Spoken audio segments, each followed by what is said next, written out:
The Kappa Delta house it's not the current Kappa Delta house. It's the one they started with, and it was on Estill Court, and the college must have bought it and let the KDs use it for their house, for their sorority.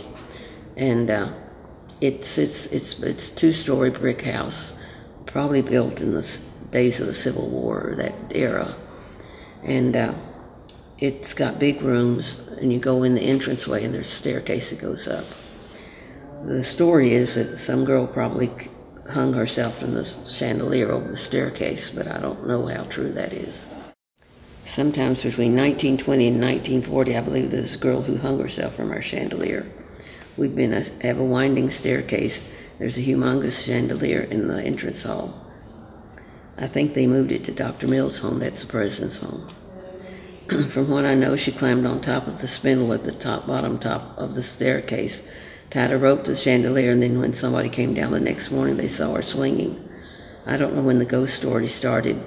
When we moved in, all the KDs kept coming over and said, "Have you heard anything about the ghost?" And we'd say, "What ghost?" They would hear sounds, things get moved. So, who knows what it really was. They'd hear the front door open when they'd be sitting in the living room, footsteps going up the stairs. But the door was kept latched at all times, so how could it be opening?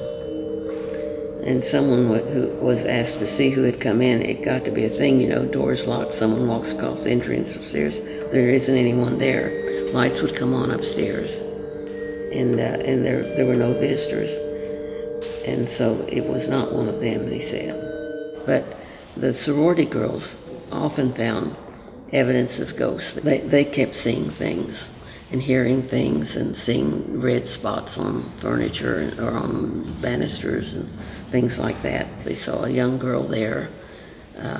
They didn't know what she was doing there. She was too young to be in college.